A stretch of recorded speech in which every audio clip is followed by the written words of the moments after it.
What is up, Rainy Day Writing Guild? Happy Thursday. My name is Jake, and we're going audio only. Alright, so this week's topic, or this bi-week's topic, is NaNoWriMo tips. And so I'm going to tag on to Joy's a little bit. She had mentioned going to write-ins, and I have to second that. That is number one, phenomenal, good stuff. That's one of the best tips I can offer. So let me branch off a little bit of that. And one of the things that you can do at write-ins are writing sprints. I have to say that the writing sprint is the only thing that gets me personally to write. Left to my own devices, I will just and go off somewhere and not be productive. So a writing sprint, for the uninitiated, is where you set a time limit, and everybody who is participating tries to write as many words as they can in that time limit. So it's a race to the finish. And if you do a writing sprint at like a write-in, for example, sometimes there will be a prize, whether it's a sticker or a certificate, or go pick something out of the prize box if you have that. For us, I think Joy has a basket with things like pens, pencils, erasers, notebooks, writery stuff. But the feeling of camaraderie at a write-in and the spirit of competition in a sprint, granted you don't win, quote unquote, anything really except A, bragging rights, and B, the fact that you're that much closer to the finish line. NaNoWriMo is 50,000 words in a month. That's a pretty daunting figure, but when you break it down, for 30 days, it's 1,667 words per day. And if you can get a couple hundred words per sprint at 20 minutes a pop, you really only need to devote a couple hours a day in a sprinting environment to really knock that chunk out and be done. So it's really not all as overwhelming as it might seem on the surface. So writing sprints, you can do it in any length of time, honestly. We've done usually 20-25 minute sprints. You can do 5 or 10 or 15, whatever you want, honestly, to fit your group, whoever is participating. And that just gets me jazzed and charged, and everybody is writing furiously, the fingers are flying, and that's my best tip to offer. Secondly, while we're on the vein of write-ins and writing sprints, is the midnight write-in, because none of your words can count towards your NaNoWriMo total until November 1st. So we traditionally go to an all-night diner like a Sherry's or a Denny's, somebody who's open 24 hours. We'll go in, we'll get a table, get our laptops all plugged in or our notebooks out, and order coffee and maybe pie or a plate of fries or something to snack on. And so we get there at like 11:30 on Halloween, and we get all settled and situated, set up, so that when the clock strikes 12 midnight, it's officially November 1st. Any writing that you do from now until the 30th at 11:59 p.m. can count towards your 50K total. So it's almost like getting an extra day. You spend a couple hours from midnight on just cramming away, getting a head start. You go to bed, you wake up later on the 1st, and you've got the rest of the day to write. So I found that it often gives me a buffer. If I can get 2 days worth of writing done on the 1st, then I inevitably will get sick sometime during November, since it is the height of flu season. You know, or if just you need a break or whatever, I've got a buffer built up in my word count, so I don't fall too far behind if I have to check out for a minute. So the Midnight Write-In, again, it's camaraderie with fellow Rhymos. It's the competition of getting off that starting line and just charging ahead and getting out in front with your word count. And it's really motivating to get on the website, update your word count, and see that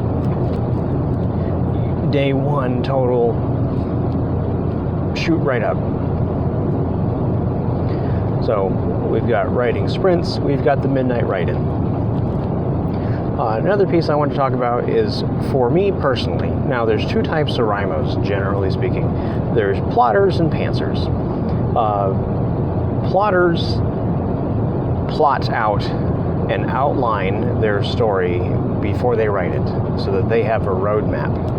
Pantsers, as the name implies, fly by the seat of their pants. They just sit down, they're like, what am I going to write? Oh, I'll just whatever. And stuff pours out. And I could never understand how pantsers do it. It just blows my mind. I am a bona fide plotter. That I tried pantsing one year and I came out with nothing. So the two times actually that I finished November Nano and completed stories were times that I had plotted. And the method, I used two methods for plotting. One, if you've been following the series for a while, early on I mentioned the snowflake method, which you can go back to that. I'll link you in the description to see my explanation of the snowflake method. The other bit is I had a piece of tag board that you can get at any arts and crafts store, dollar store even, and a stack of Post-it notes. And I wrote down on the sticky note a description of what would happen in a given scene. And then I put that sticky note on the board. And then I would write out all of my scenes in the story that way. And if I realized, oh no, this scene needs to move, it needs to come before that scene, I could peel and stick. And it was really easy to just rearrange things in an order that made sense. And then all I had to do when it came time to write in November was look at the sticky note and say, what scene am I writing? Yes, this is what has to happen in the scene, and then I would go. The second time I completed Nano, I did it all in Scrivener. Scrivener allows you to create a digital version. They use a little index card image with a cork background. It's the same idea, where you're taking a card, putting your scene notes on it, tacking it up so that you can see them all side by side. And if you need to rearrange the order, just drag and drop. So I started analog, I went digital, they both work very well, but that is how I was able to finish Nano, A, and B, finish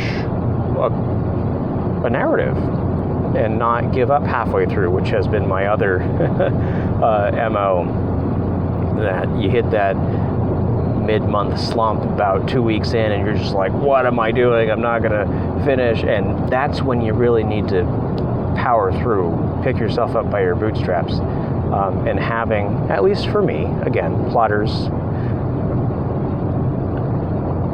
I need to have that roadmap to follow. Pantsers can do their own thing and they're good at it, so more power to you guys. The last tip that I will share comes from being a commuter. Write anywhere, write everywhere.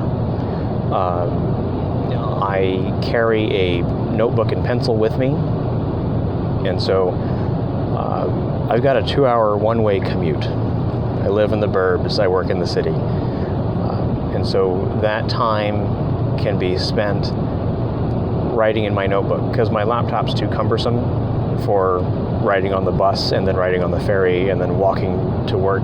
So having a notebook is a lot more ergonomic, I guess, for me. And then in the evenings when I get home, I can transcribe everything that I wrote by hand. And that helps boost my word count, and I don't have to make up all 1,600 words after I've put in a full 12-hour day, you know what I mean? So even if you're waiting at the bus stop, or you're sitting down for any length of time in between tasks in your day, even if you're driving like I am right now, sorry guys, I'm using the voice recorder on my phone.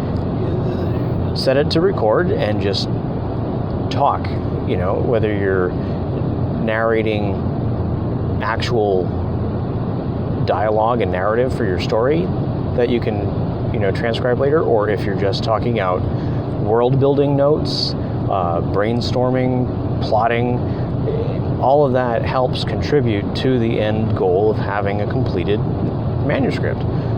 So even if you can't write while you're driving, you can still be contributing to your work. So don't leave any spare time during your day that you could otherwise be using to further your writing.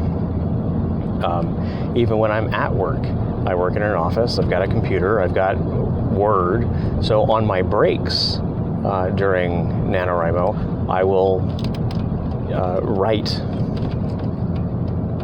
at my computer, and I'll email it to myself at the end of the day so that I can copy it into my manuscript. But yeah, I mean, there's so many possibilities, so many minutes in the day that you don't otherwise think that could be used for writing. Just scribble something down, anything,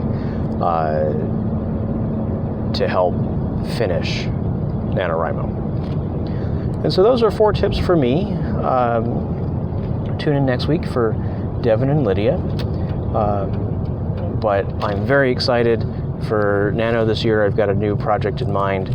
I hope that it comes to fruition. I've got some plotting to do, obviously, but I will check in with you guys in a couple of weeks, see how you're doing, and we'll have a new topic to share. So, take care, fellow guildmates, and we'll catch you on the flip side. Bye now.